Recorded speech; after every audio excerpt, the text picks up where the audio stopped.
Diabetes mellitus.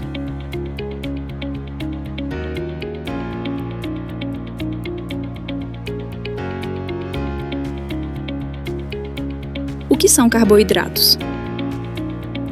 Genericamente chamados de açúcares, os carboidratos compreendem um grupo de compostos químicos essenciais para a nossa sobrevivência, pois servem de energia para manter o funcionamento de nosso corpo. Para entender melhor sobre os carboidratos, é útil saber sua classificação: monossacarídeos, disacarídeos e polissacarídeos. Os monossacarídeos são açúcares de moléculas simples,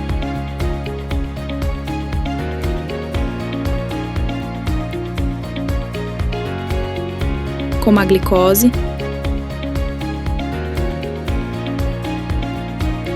a frutose, sim, é o açúcar presente nas frutas,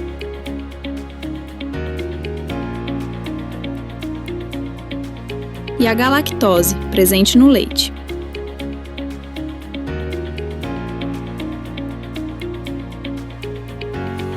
Os disacarídeos são formados pela união de dois monossacarídeos.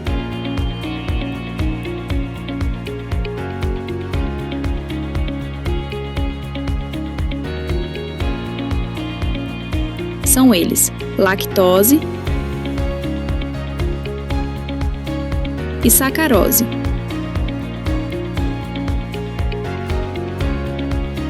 Esse último é conhecido como açúcar de mesa, pois é o que utilizamos frequentemente para adoçar o café, por exemplo, e que é extraído geralmente da cana-de-açúcar.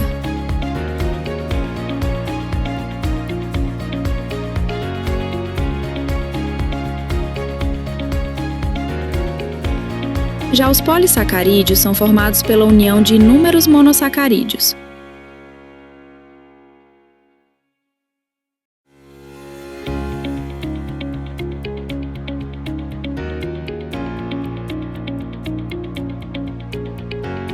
Os mais importantes para o ser humano são o amido, presente em raízes, tubérculos, sementes, e o glicogênio.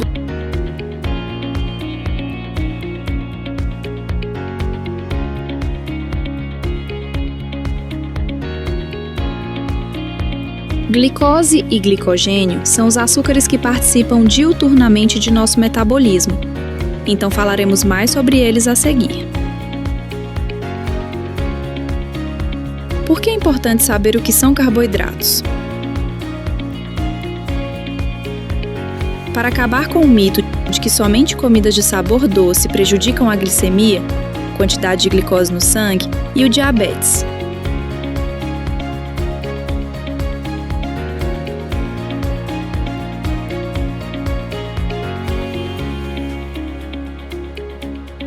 Como assim? Veja bem, embora a maioria dos mono e disacarídeos realmente tenham um sabor adocicado, frutas, alguns legumes, açúcar de mesa, doces em geral, o amido, por exemplo, não tem.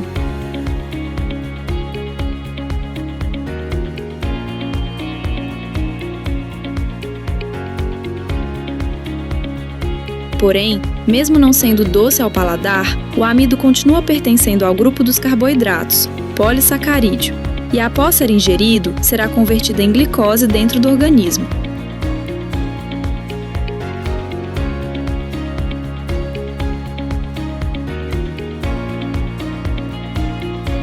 Ou seja, quando você come arroz, macarrão, bolo, torta, pizza, bolacha, feijão, batata, mandioca, dentre outros, você está ingerindo açúcar, mesmo que o sabor seja salgado ou pouco doce.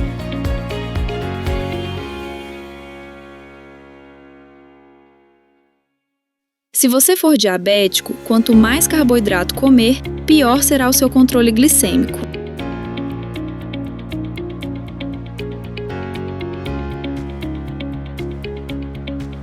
Se você não tiver diabetes, quanto mais carboidrato comer, maior a chance de se tornar um.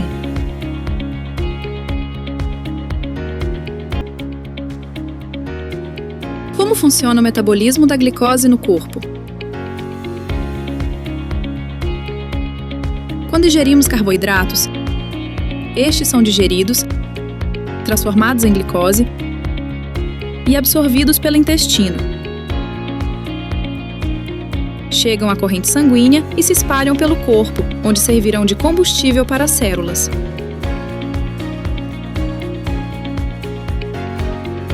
O fígado tem capacidade de unir várias moléculas de glicose para formar o glicogênio.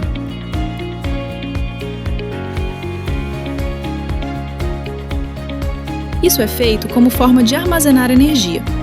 Supomos que você não tenha se alimentado e tenha ido fazer uma corrida.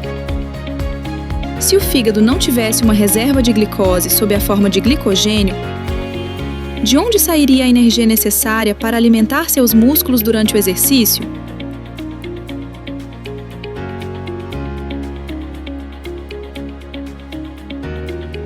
A partir daqui, já podemos entender. Por que exercício físico emagrece? Quando iniciamos atividade física, o organismo queima primeiro aquela glicose que você ingeriu dos alimentos.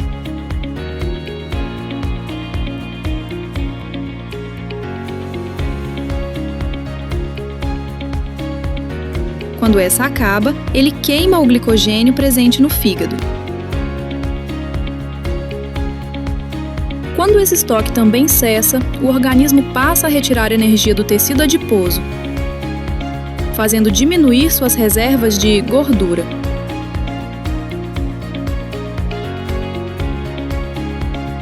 É claro que, se você comer muita comida gordurosa e cheia de carboidratos,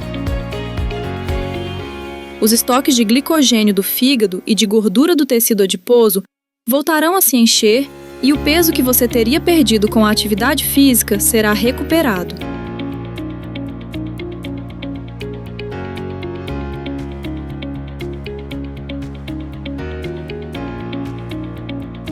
Importante explicar que o fígado nunca joga a glicose fora.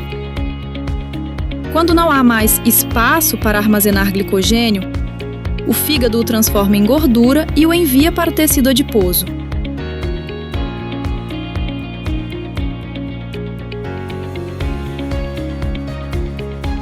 Em outras palavras, quanto mais você come, mais glicogênio é formado no fígado, mais esse glicogênio é transformado em gordura e, obviamente, mais você engorda.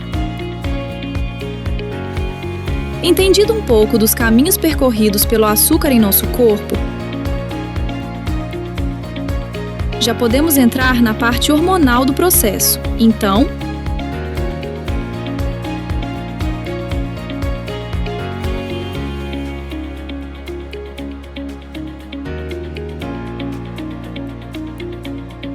o que é e para que serve a insulina?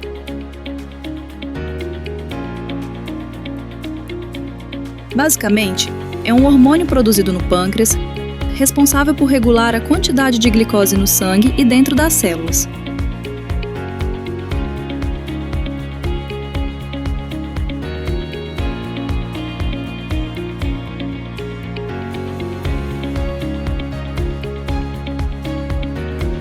Imagine uma planta que vive ao lado de um rio, ou seja, tem sempre bastante água disponível no solo para a sua sobrevivência. Agora imagine que alguém corte as raízes dessa planta. O que vai acontecer? Ela morrerá, certo? Por mais que ela esteja circundada de água e nutrientes, sem a raiz, ela é incapaz de retirá-los do solo e, consequentemente, não sobreviverá. Agora pense que o rio é a sua corrente sanguínea cheia de glicose. A planta são as células do seu corpo e as raízes são a insulina. Se não houver insulina, raiz, não há como a glicose, água, chegar às células do corpo, planta.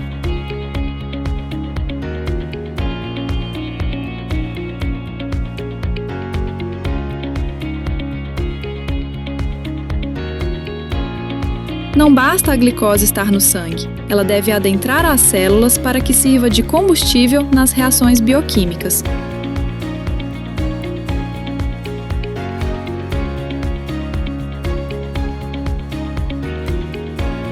Quem faz a glicose sair do sangue e entrar na célula? Exatamente, a insulina. Quando não há insulina o suficiente, ocorre hiperglicemia.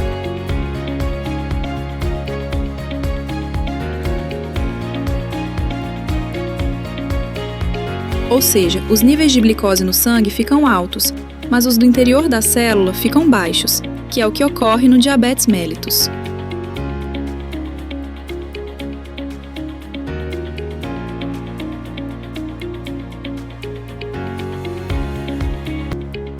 O que é o diabetes mellitus?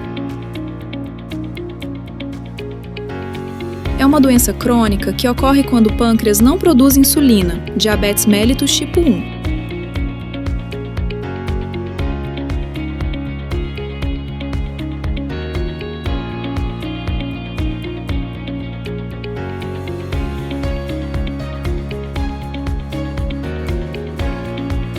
Ou quando a insulina produzida não consegue agir eficazmente nos diversos órgãos e tecidos do corpo, diabetes mellitus tipo 2.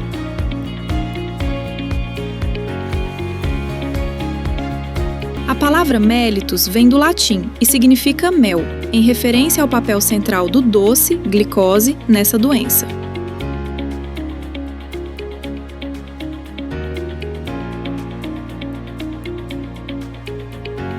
Vamos aos números. Segundo dados da International Diabetes Federation, IDF, há 415 milhões de diabéticos no mundo.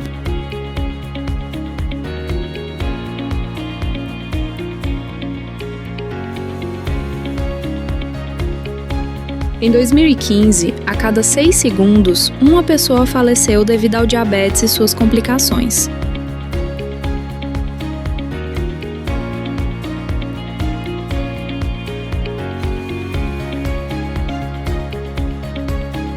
Foram 5 milhões de óbitos, de pessoas de 20 a 79 anos, por essa doença somente naquele ano.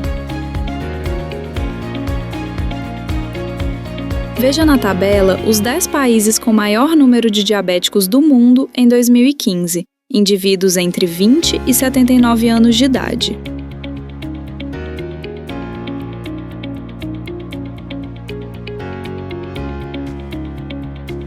Diabetes mellitus tipo 1 versus diabetes mellitus tipo 2.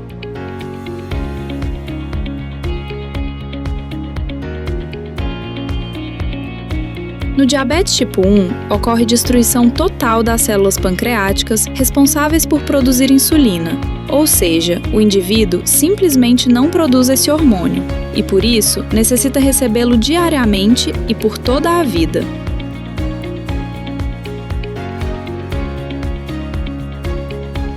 Já o indivíduo com diabetes tipo 2 produz insulina, mas em quantidade insuficiente ou que não funciona tão eficazmente quanto deveria, para manter adequados os níveis de glicemia.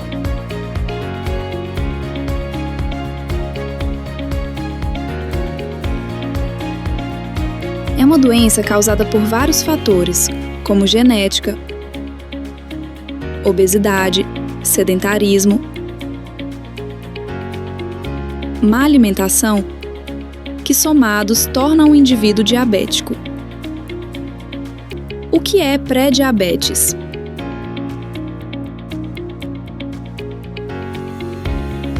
Refere-se ao caso de indivíduos que estão quase diabéticos. São pessoas que apresentam exames de glicemia alterados, mas não a ponto de serem classificadas como diabéticas.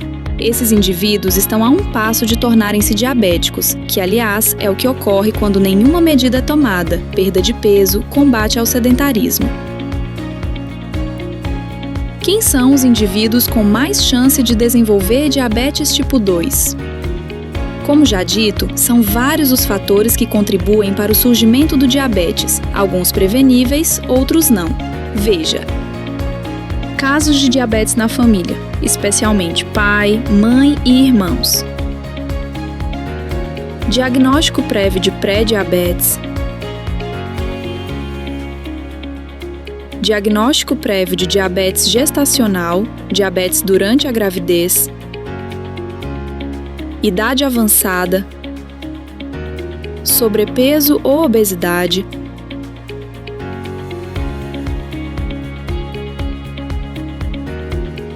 sedentarismo, má alimentação, pressão alta, dislipidemia, níveis elevados de gordura no sangue. Existe maneira de prevenir o diabetes tipo 2?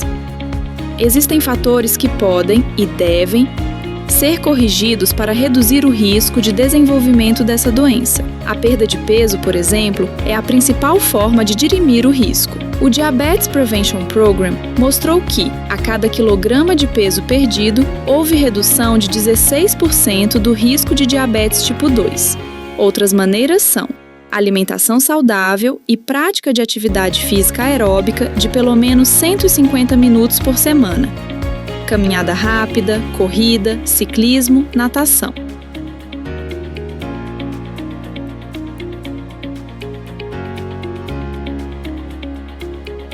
Sintomas.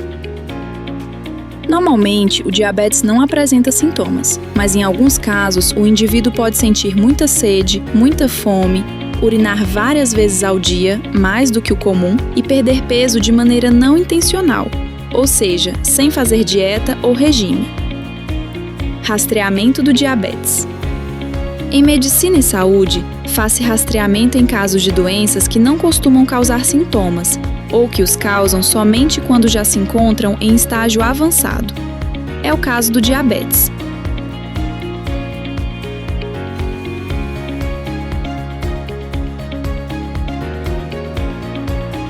Você talvez conheça pessoas que se descobriram diabéticas sem querer, em exames de rotina.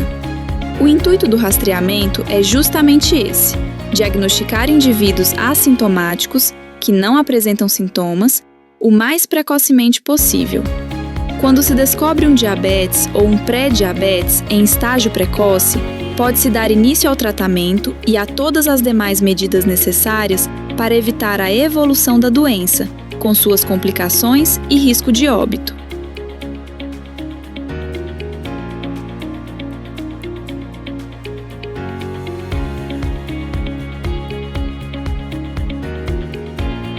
Como o rastreamento é feito? Com exames de sangue que verificam a glicemia.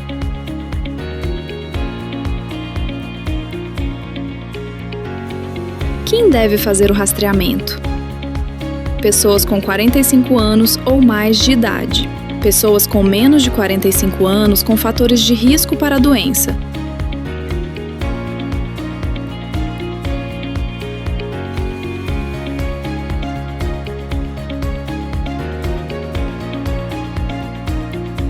De quanto em quanto tempo devo fazer o exame?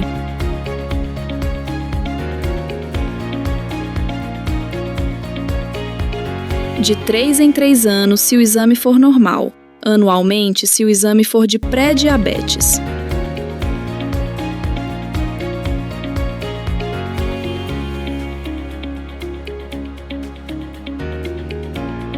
Tratamento. Existem diferentes tipos de medicamentos para o diabetes. Eles agem basicamente para que o pâncreas produza e libere mais insulina na corrente sanguínea e para que o organismo não tenha tanta resistência à insulina produzida. Seu médico clínico geral ou endocrinologista escolherá a medicação mais adequada a depender de seu nível de glicemia e seu quadro clínico.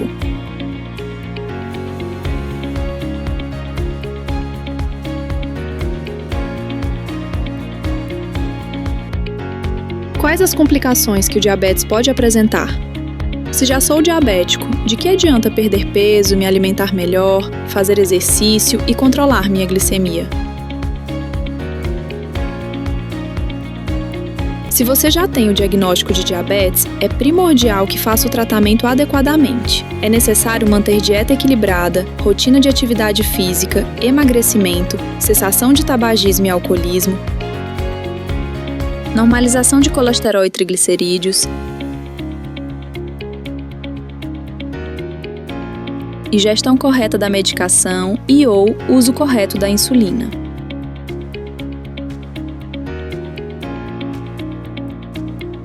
O diabético que não controla sua doença tem mais chances de apresentar infarto do coração, derrame cerebral, doenças nos vasos sanguíneos, doença nos rins, doença na retina, olhos e doença no sistema nervoso.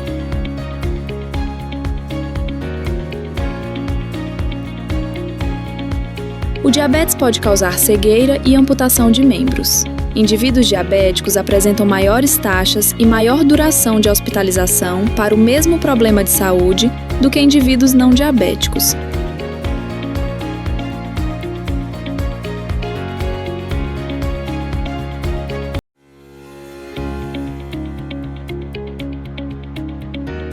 O diabético, especialmente o que não se cuida adequadamente, vive menos do que a população geral. Atitudes simples como a perda sustentada, que não volta a engordar, de 7% do peso em diabéticos obesos, já promove melhor controle da glicemia, da pressão arterial e dos lipídios. O emagrecimento, mesmo que de poucos quilos, faz grande diferença no controle da doença. Em relação ao exercício físico, vários estudos já provaram que este tem a capacidade de melhorar a glicemia. Além disso, melhora a pressão arterial e o colesterol, reduz a ansiedade e os sintomas depressivos, aumenta a autoestima, promove o emagrecimento, reduz a chance de quedas e de fraturas em idosos. O diabetes é uma doença séria e não deve ser tratado de maneira banal. O ideal é a prevenção, especialmente para indivíduos com vários fatores de risco. Porém, caso a doença já esteja estabelecida, é primordial que haja acompanhamento médico regular e iniciativa do paciente para mudar seus hábitos de vida e controlar a glicemia. Caso isso não ocorra, infelizmente, o resultado costuma ser a mortalidade precoce.